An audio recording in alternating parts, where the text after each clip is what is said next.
ഇച്ചിരി ബീഫ് കറിയും കൂടെ അങ്ങോട്ട് ഒഴിക്കുക. ഇച്ചിരി ബീഫ് ആ പൊറോട്ടയ്ക്ക് അത്ര പൊതിഞ്ഞ് അങ്ങോട്ട് പിടിക്കുക. അതിന് ശേഷം എന്നിട്ട് ഇത് ഇങ്ങനെ അങ്ങോട്ട് കഴിക്കുക.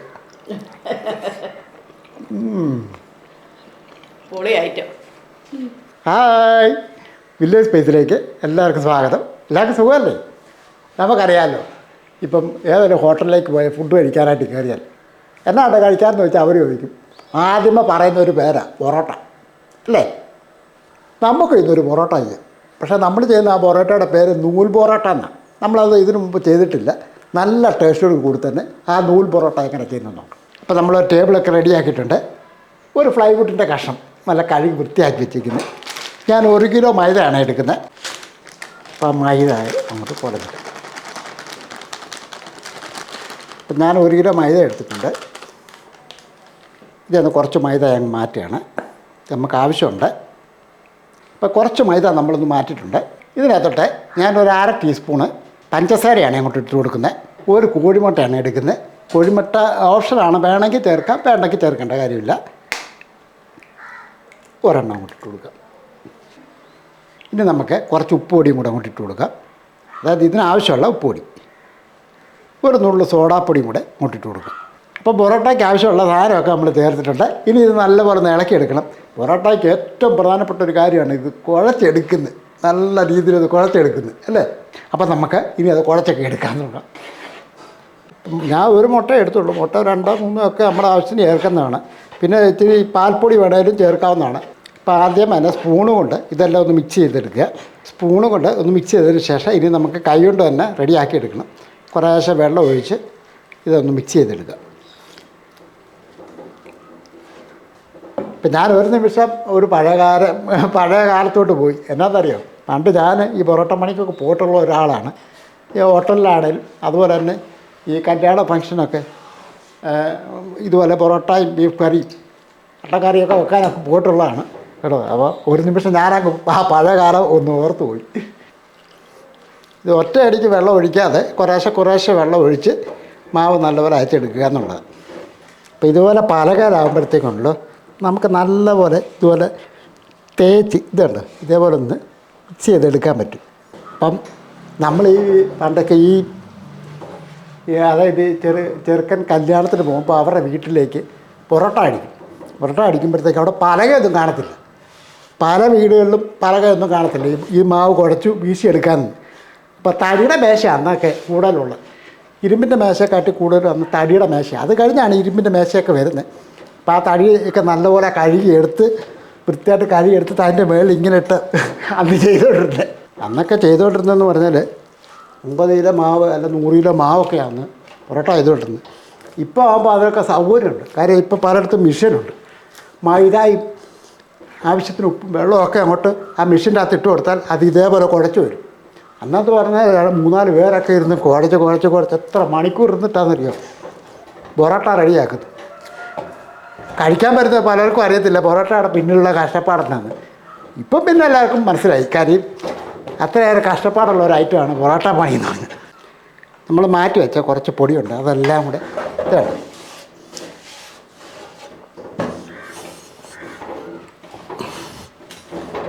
ഇതേപോലെ ഒന്ന് നല്ലപോലെ കുഴച്ചെടുക്കും.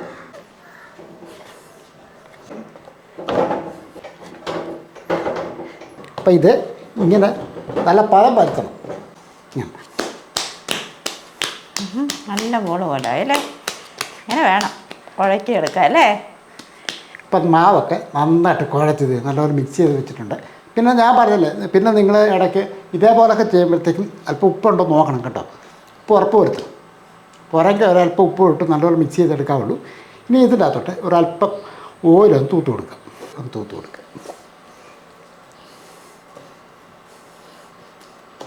ഇച്ചിരി ഓയിൽ ഒന്ന് തൂത്ത് കൊടുത്തിട്ട് നമുക്കിനി ഒരു നനഞ്ഞ കോട്ടൺ തുണി കൊണ്ട് ഇതിൻ്റെ മുകളിലിട്ട് വെക്കാം. ഇതിപ്പോൾ ഞാൻ ഇത്രയും വിശദമായിട്ടൊക്കെ പറയുന്നതിൻ്റെ കാര്യം എന്നാ അറിയാൻ പറ്റുന്നവർക്ക് വേണ്ടി ഞാനൊന്ന് പറഞ്ഞതെന്നുള്ളൂ കേട്ടോ. കാര്യം ഒരുപാട് പേർക്ക് നല്ല മനോഹരമായിട്ട് പൊറോട്ട അടിക്കാൻ അറിയാം. നല്ല പെർഫെക്റ്റായിട്ട് അവർക്കറിയാം. കാര്യം ഹോട്ടലിലൊക്കെ ചെല്ലുമ്പോഴത്തേക്ക് നല്ല സ്മൂത്ത് നല്ല ടേസ്റ്റായിട്ടാണ് പൊറോട്ട ഓരോരുത്തർ ചെയ്യുന്നത് കേട്ടോ. അപ്പം ഞാൻ അവരെ ഉദ്ദേശിച്ചല്ല, അറിയാൻ പറ്റുന്നവർക്ക് വേണ്ടിയാണ് ഇതൊക്കെ പറയുകയും കാണിക്കുകയൊക്കെ ചെയ്ത് കേട്ടോ. എനിക്കറിയത്തില്ല കേട്ടോ. ഞാൻ ഉള്ള കാര്യം പറയാം. അപ്പം ഒരു കോട്ടൺ തുണി ഒന്ന് നനച്ചിട്ട് ഇങ്ങനെ ഇങ്ങനെ വെക്കാം. ഇതെന്തിനാണെന്ന് അറിയാമല്ലോ, ഇത് ഈ മാവ് ഉണങ്ങി പോകാതിരിക്കാനായിട്ടാണ് ഇങ്ങനെ തുണി നനച്ച് മാവ് പൊതിഞ്ഞ് വെക്കുന്നത്.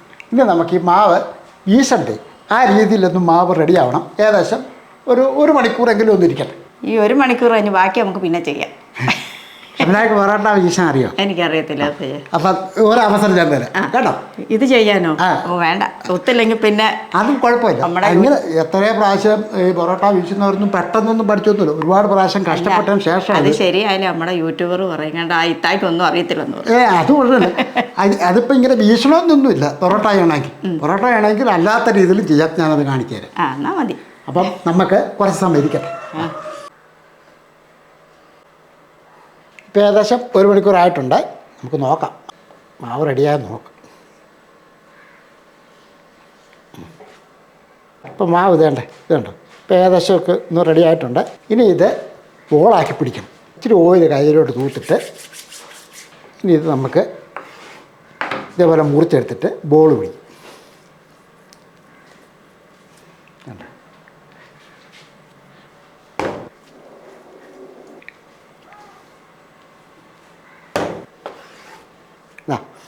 ഇതുപോലെ ബോൾ പിടിക്കോ? ആ നോക്ക്, ചെയ്ത് നോക്കണം, എന്നല്ല അറിയത്തുള്ളൂ.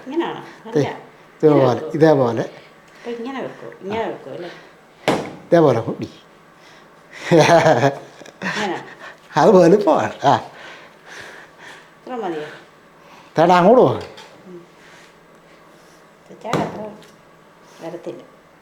ഇങ്ങനെയൊക്കെ ചെയ്താ പഠിക്കുന്നത്. ആ മതി. ആ അത്രേ ഉള്ളൂ കാര്യം. ഇച്ചിരി എണ്ണ കയ്യിലോട്ട് തൂക്ക്. എന്നിട്ട് ഇങ്ങനെ പുരട്ടി കേട്ടോ. ഇങ്ങനെ കണ്ടിട്ടില്ലേ ഓയിൽ പുരട്ടി വെക്കുന്നത്? ഇതേപോലെ പുരട്ടി ഒരു സൈഡിലോട്ട് ഇങ്ങനെ എടുക്കട്ടെ. ആ അതേപോലെ ഇങ്ങനെ അങ്ങോട്ട് പിടിക്കും.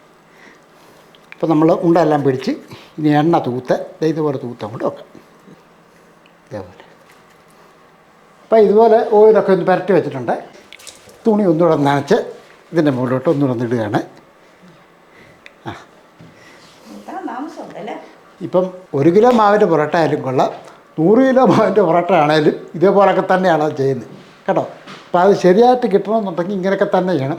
ഏതായാലും ഇത് ഒരു അരമണിക്കൂറെങ്കിലും ഇരിക്കണം. എന്നാൽ മാത്രമേ അത് നമുക്ക് വീശിയെടുക്കാൻ പറ്റുള്ളൂ.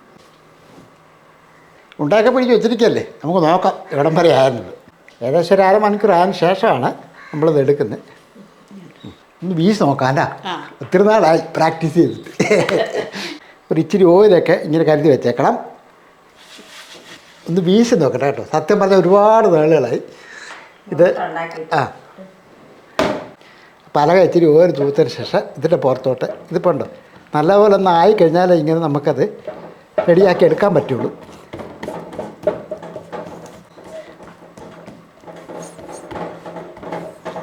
ഏതായാലും ആദ്യം ഒന്ന് വീശി നോക്കട്ടെ.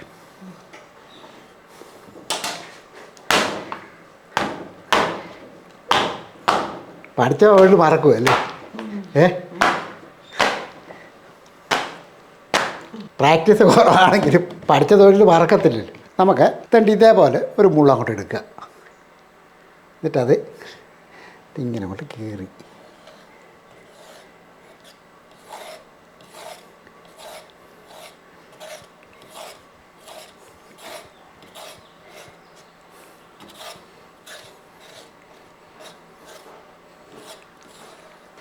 അപ്പം നമ്മുടെ കയ്യിൽ ഇതേ ഉള്ളൂ. ഇതുകൊണ്ട് അങ്ങോട്ട് ഇങ്ങനെ വരഞ്ഞങ്ങോട്ട് എടുക്കുക. ഇച്ചിരി മൈദ ഇവിടെ ഇതിൻ്റെ മുകളിലോട്ട് ഇങ്ങനെ അങ്ങോട്ട് പുരട്ടി കൊടുക്കുക. അതിന് ശേഷം ഇതാണ്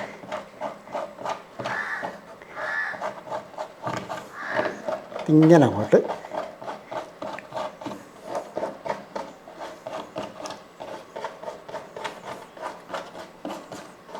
ഇനി ഇതിങ്ങനെ അവിടെ ചുരുട്ടിയെടുക്കുക.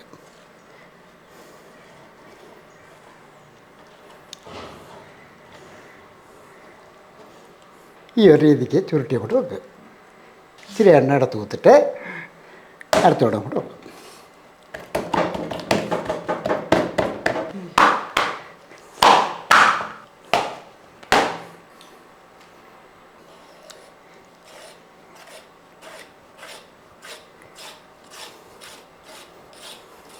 ഇപ്പം നമ്മൾ ചെയ്യുന്ന നൂൽ പൊറോട്ട അതുകൊണ്ടാണ് ഇങ്ങനെ വരഞ്ഞെടുക്കുന്നത്. അതല്ല സാധാരണ രീതിയിലാണെങ്കിൽ വരേണ്ട കാര്യമൊന്നുമില്ല. ഇതിങ്ങനെ ഇങ്ങനെ അങ്ങ് ചുറ്റി അങ്ങോട്ട് വെക്കും. ഇതേപോലെ ഒരു പക്ഷേ ഇങ്ങനെ വീശി ചെയ്യാൻ അറിയാൻ വയ്യാത്തവർക്ക് അതിനു വേണ്ടി നമുക്ക് അല്ലാതെ ഒന്ന് ചെയ്ത് നോക്കാം. എണ്ണ തൂത്തിട്ട് സാധാരണ ചപ്പാത്തി പരത്തത്തില്ലേ,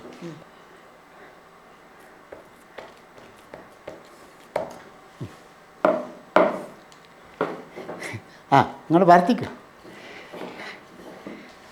മാവ് നല്ലപോലെ അയഞ്ഞ് കുറച്ച് സമയം ഇരുന്നാൽ മാത്രമേ നമുക്കിതുപോലെ റെഡിയാക്കി എടുക്കാൻ പറ്റുള്ളൂ. ഇതേപോലെ എങ്ങനെയെങ്കിലുമൊക്കെ പരത്തി ഷേപ്പൊന്നും ആക്കണ്ട, ഇഷ്ടമുള്ള രീതിക്ക് അങ്ങോട്ട് പരത്തി എടുക്കുക.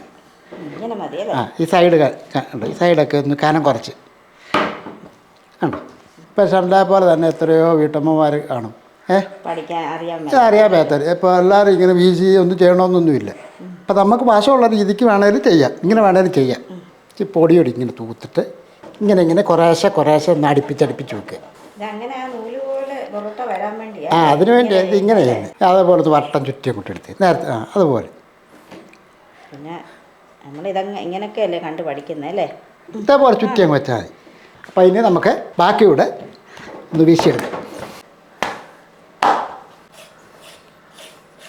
അപ്പോൾ ഏകദേശം ഒരു 16 പിടിച്ചിട്ടുണ്ട്. ഇപ്പോൾ പൊറോട്ടയൊക്കെ ഇതുപോലെ ചുരുട്ടി വെക്കുമ്പോഴത്തേക്കും ഇത് ഒരു 10 മിനിറ്റ് വെച്ചതിന് ശേഷമാണ് പരത്തിയിടേണ്ടത്. അപ്പോൾ ഏകദേശം ഒരു 10 മിനിറ്റ് കൂടെ ആയിട്ടുണ്ട്. നമുക്കിനി ഇത് ചുട്ടെടുക്കാം. നമുക്ക് 2 അടുപ്പിലോട്ട് അങ്ങോട്ട് വെക്കാം. ആ പാൻ ഇങ്ങോട്ട് വെക്കാം. പുതിയ പാനൊക്കെ കിട്ടിയതാണ് സമ്മാനമായിട്ട്. ഇന്ന് പൊറോട്ട ഇല്ല, അതുകൊണ്ട് വെക്കാം. അപ്പം ഇത് ഒന്ന് റെഡിയാക്കിയെടുക്കാം. നമ്മൾ സാധാരണ പൊറോട്ട പരത്തിയിടുന്ന പോലെ തന്നെ അങ്ങോട്ട് പരത്തി അങ്ങോട്ട് ഇടുക. ഇത്തിരി എണ്ണ അങ്ങോട്ട് തൂത്ത് ഇതങ്ങോട്ട് ഇട്ട് കൊടുക്കുക. അടുത്തതും നമുക്കതുപോലെ പരത്തി അതുകൂടെ അങ്ങോട്ട് പരത്തി ഇങ്ങോട്ട് ഇട്ടു. ഇനി ഇതിൻ്റെ മുകളിലോട്ട് ഒരല്പം ഓയിലൊന്ന്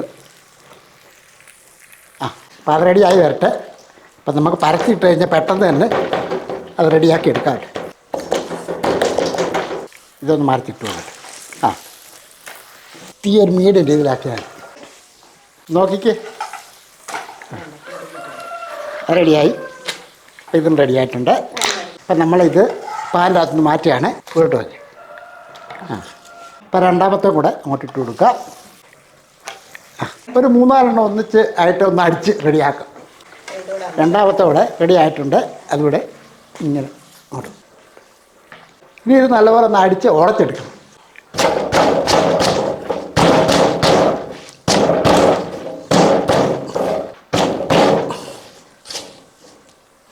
ഇപ്പം നമ്മുടെ പൊറോട്ടയൊക്കെ ഒന്ന് അടിച്ച് ഉടച്ചിട്ടുണ്ട്. അപ്പം നല്ലപോലെ ഇതേപോലെ ഒന്ന് ബാക്കി കൂടെ റെഡിയാക്കി എടുക്കട്ടെ.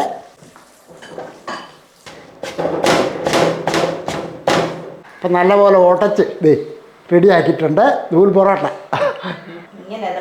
ഇതുപോലെ ഇതായിട്ട് അടത്തിയെടുക്കണം. അപ്പോൾ നമുക്ക് പൊറോട്ടയൊക്കെ റെഡിയാക്കിയതിന് ശേഷം ഇതങ്ങോട്ട് പ്ലേറ്റ് ഇത്തിരി ബീഫ് കറിയും കൂടെ അങ്ങോട്ട് ഒഴിക്കുക. പൊറോട്ടയ്ക്ക് ബീഫ് കറി ഇല്ലെങ്കിൽ പിന്നെ എന്നാ കോമ്പിനേഷൻ അല്ലേ. അപ്പോൾ പൊറോട്ട ഉണ്ടാക്കാൻ ഇനി അറിയത്തില്ല, ഇതാരും പറയല്ലേ കേട്ടോ. സിമ്പിളായിട്ട് നമുക്ക് വീട്ടിൽ തന്നെ റെഡിയാക്കി എടുക്കാവുന്നേ ഉള്ളൂ. പിന്നെ വേറെ ഉണ്ട്, ഒരല്പം സമയം എടുക്കും. കറിയും മൈദാമാവല്ലേ, ഇതൊന്ന് റെഡിയായി വരാനായിട്ട് അല്പം സമയം എടുക്കും. അത്രയും സമയം വെയിറ്റ് ചെയ്യാൻ പറ്റുമെന്നുണ്ടെങ്കിൽ പൊറോട്ട ഉണ്ടാക്കിക്കോ. അടിപൊളിയാണ് കേട്ടോ, നിങ്ങൾക്ക് എല്ലാവർക്കും ഇഷ്ടപ്പെടും. പൊറോട്ട ഇഷ്ടപ്പെടാത്ത ആരാ? പക്ഷേ അതിൻ്റെ മറ്റുള്ള ഭക്ഷണങ്ങളൊന്നും ഞാൻ പറയുന്നില്ല, അതൊക്കെ നമുക്കറിയാം. പക്ഷേ പൊറോട്ട എന്തായാലും ശരി, ആൾക്കാർക്ക് ഇഷ്ടം. നമ്മളെ ബീഫ് കറി കൂട്ടുക കേട്ടോ.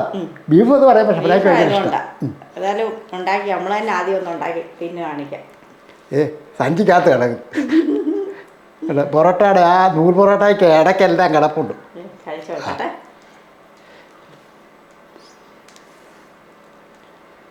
കഴിക്കുമ്പം ഇരുന്ന് കഴിക്കണമെന്നാണ് പറയുന്നത്. ഏതായാലും ഞങ്ങൾ ഒന്ന് തുടങ്ങിയിട്ട് പോയി ഇരുന്ന് കഴിക്കാമെന്നുണ്ട്. സൂപ്പർ പൊറോട്ടയും നൂല് പൊറോട്ട അടിപൊളി കേട്ടോ. ബീഫ് കറിയോ ചിക്കൻ കറിയോ അല്ലേ? പൊറോട്ട എന്ന് പറഞ്ഞാൽ സത്യത്തിൽ ബീഫ് കറി തന്നെ. ബീഫ് ഫ്രൈ കറി ഒക്കെ പൊറോട്ടയ്ക്ക് നല്ല കോമ്പിനേഷൻ. നല്ല കറിയും നല്ല പൊറോട്ടയും. ഇച്ചിരി പൊറോട്ട അങ്ങോട്ട് പിച്ചി ഇങ്ങോട്ട് എടുക്കുക, ഇച്ചിരി ബീഫ് ആ പൊറോട്ടയ്ക്ക് എത്രനോട് പൊതിഞ്ഞ് അങ്ങോട്ട് പിടിക്കുക. അതിന് ശേഷം എന്നിട്ട് ഇത് ഇങ്ങനെ അങ്ങോട്ട് കഴിക്കുക. പൊളിയായിട്ട് പൊളിത് കഴിഞ്ഞാൽ പോരാ, അടിപൊളി. ഇനി ഒരു കാര്യം കൂടെ കേട്ടോ, നമ്മുടെ ചാനൽ സബ്സ്ക്രൈബ് ചെയ്യാനുള്ളവർ മറക്കാതെ ഒന്ന് സബ്സ്ക്രൈബ് ചെയ്യുക, ലൈക്ക് ചെയ്യാനും ഷെയർ ചെയ്യാനും മറക്കല്ലേ. വേറൊരു വീഡിയോയിൽ പെട്ടെന്ന് വരാം. ബൈ.